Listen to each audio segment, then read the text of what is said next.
Kamis-Kamis, waktunya belajar IPS bersama Bu Dewi. Assalamualaikum warahmatullahi wabarakatuh. Hai siswa hebat semua. Bagaimana kabarnya nih siswa hebat semua?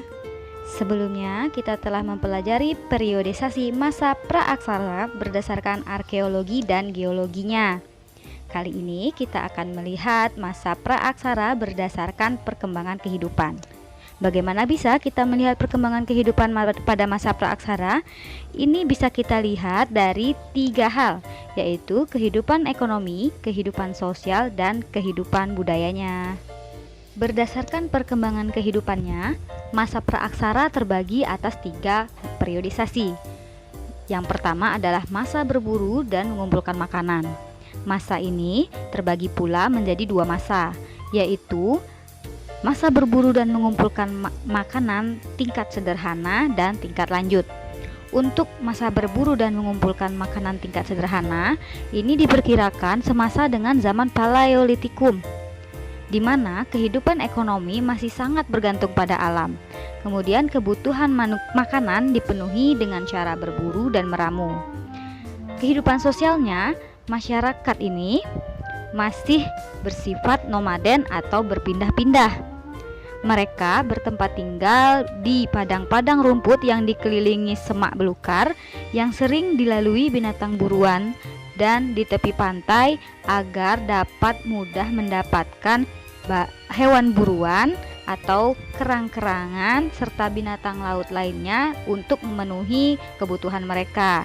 Kemudian mereka masih hidup secara berkelompok yang tersusun dari keluarga-keluarga yang kecil, di mana dalam kelompok ini anggota laki-laki melakukan perburuan atau berburu, sedangkan kelompok perempuan mengumpulkan makanan berupa tumbuh-tumbuhan atau hewan-hewan kecil. Kebudayaan pada masa berburu dan mengumpulkan makanan tingkat sederhana ini, mereka atau manusianya sudah mampu membuat alat-alat sederhana dari batu atau tulang dan kayu. Namun demikian, alat yang dibuat masih kasar. Alat-alat ini seperti kapak perimbas, kapak penetak, pahat genggam, atau kapak genggam. Alat serpih yang digunakan untuk pisau berupa peraut, gurdi, mata panah, dan untuk menguliti umbi-umbian. Masa berburu dan mengumpulkan makanan tingkat lanjut diperkirakan terjadi pada masa Mesolitikum. Pada masa berburu dan mengumpulkan makanan tingkat lanjut, kehidupan ekonominya mereka sudah mulai bercocok tanam dan berladang. Caranya dengan menebang hutan, kemudian membersihkan dan menanaminya. Beberapa kali tanah ladang itu digunakan. Kemudian jika rasanya suburnya sudah berkurang, maka mereka akan pindah ke tempat lain. Selain berladang, mereka juga sudah memulai untuk memelihara dan mengembangbiakkan binatang seperti ayam atau babi hutan. Untuk kehidupan sosial, mereka masih berburu dan meramu. Namun manusia sudah mulai hidup menetap dan memilih gua sebagai tempat tinggal. Umumnya letak gua terletak di tempat yang cukup tinggi seperti lereng bukit dan dekat dengan mata air. Sedangkan kebudayaannya, mereka sudah mulai mengenal seni, yaitu dengan melukiskan sesuatu di dinding gua seperti cap-cap tangan yang menggambarkan suatu pengalaman, perjuangan, dan harapan hidup. Ini biasanya dibuat dengan cara menggores pada dinding atau memberi warna merah, hitam, dan putih. Bisa berupa cap tangan, binatang, atau bentuk lainnya. Lukisan ini menggambarkan berkembangnya kepercayaan manusia pada masa itu. Misalnya, lukisan cap tangan dengan latar belakang merah mengandung arti kekuatan pelindung untuk mencegah roh jahat, dan cap-cap tangan yang jari-jarinya tidak lengkap dianggap sebagai tanda berkabung. Pada masa ini, alat-alat atau perkakas yang dibuat telah mengalami kemajuan dengan bentuk yang lebih halus daripada sebelumnya, seperti kapak Sumatera, yaitu dari batu kerakal yang dibelah tengah sehingga satu sisinya cembung halus dan sisi lainnya kasar. Kemudian ada juga alat tulang sampung, yaitu alat yang terbuat dari tulang dan tanduk. Ini digunakan sebagai penggali umbi-umbian. Periode selanjutnya yaitu masa bercocok tanam. Periode ini atau masa ini diperkirakan semasa dengan zaman Neolitikum, di mana kehidupan ekonominya manusia sudah mulai mengolah alam untuk memenuhi kehidupan atau kebutuhan hidup. Dengan membuat ladang-ladang pertanian, juga mengembangbiakkan binatang ternak seperti ayam, kerbau, dan sebagainya. Namun demikian, kegiatan berburu ini tetap dilakukan. Mengumpulkan hasil hutan pun tetap juga dilakukan. Pada masa ini diperkirakan manusia telah melakukan kegiatan perdagangan yang bersifat barter antar hasil dari hasil cocok tanam mereka atau hasil kerajinan tangan seperti gerabah dan beliung, atau pula hasil laut berupa ikan yang dikeringkan.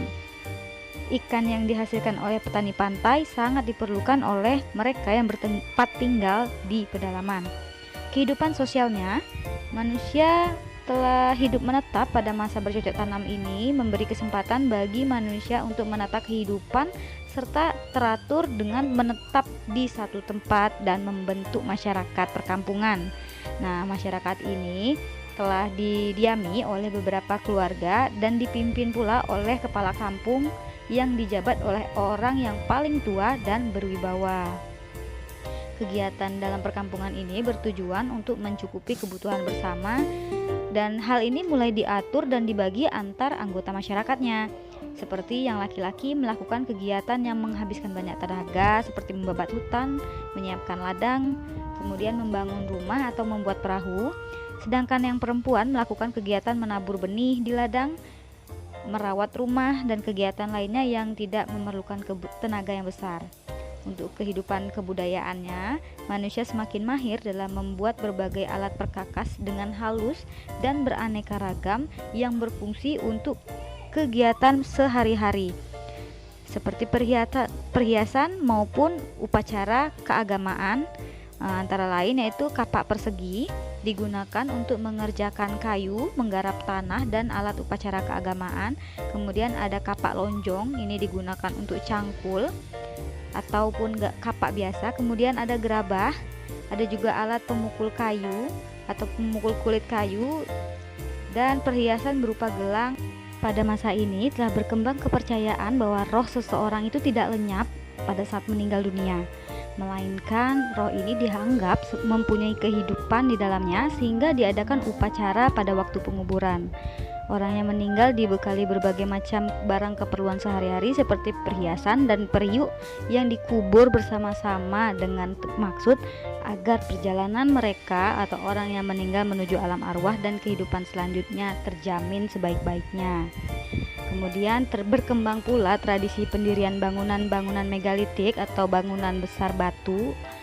Nah, ini didasari oleh kepercayaan akan adanya hubungan pengaruh kuat dari orang yang telah mati, terutama orang yang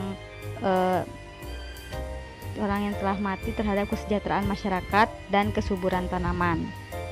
Jasa seorang kerabat yang telah meninggal dunia diabadikan dengan mendirikan bangunan batu besar. Yang terakhir yaitu masa perundagian. Ini merupakan akhir dari masa praaksara di Indonesia. Nah, ini berasal dari bahasa Bali yaitu undagi, artinya adalah seseorang atau sekelompok orang atau segolongan orang yang mempunyai kepandaian atau keterampilan jenis usaha tertentu. Misalnya membuat gerabah, pembuatan perhiasan, atau pembuatan sampan. Nah, ini diperkirakan semasa dengan zaman perunggu, di mana peradaban manusia memiliki tingkat yang maju dan teknologi pembuatan alat-alat perkakas jauh lebih tinggi dibandingkan sebelumnya. Untuk kehidupan ekonomi, mereka telah mampu mengatur kehidupannya, tidak lagi sekedar memenuhi kebutuhan hidup, namun meningkatkan kesejahteraannya. Ini seperti kegiatan pertanian di ladang dan sawah masih tetap dilakukan. Kemudian pengaturan air ini juga dilakukan agar tidak sepenuhnya bergantung pada hujan. Kemudian hasil pertanian disimpan untuk masa kering dan juga diperdagangkan ke daerah lain. Di sini juga muncul golongan masyarakat yang memiliki keterampilan tertentu karena teknologi yang telah berkembang.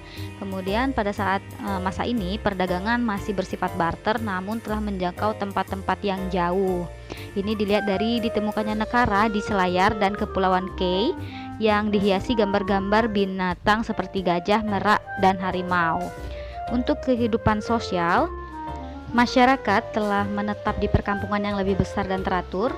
Nah, ini terbentuk dari bersatunya beberapa kampung hingga jumlah kelompok penduduk ini bertambah banyak dan beragam, mulai dari kelompok petani, pedagang, dan kelompok undagi atau pengrajin.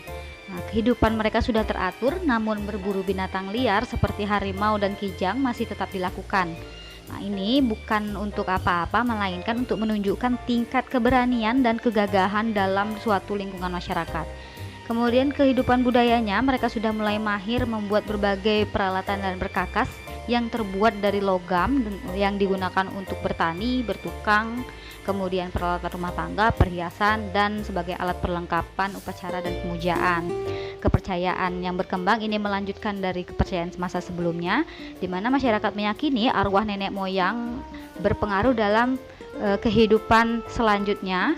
Kemudian mereka harus menghormati dan melaksanakan berbagai upacara. Demikian pula dengan orang yang sudah meninggal diberi penghormatan dengan diberi bekal kubur, terlebih jika yang meninggal ini adalah orang yang terpandang dan mempunyai kedudukan di masyarakat. Kemudian bidang seni seperti seni lukis, seni ukir atau pahat, patung, seni bangunan mulai berkembang. Perkembangan ini ditunjukkan atau dapat dilihat diantaranya adalah dengan meningkatnya pemahatan arca dan pendirian bangunan batu untuk pemujaan. Nah, demikianlah materi kita kali ini mengenai masa praaksara berdasarkan perkembangan kehidupannya. Masih ada yang belum paham? Yuk kita diskusikan di grup kita. Wassalamualaikum warahmatullahi wabarakatuh dan sampai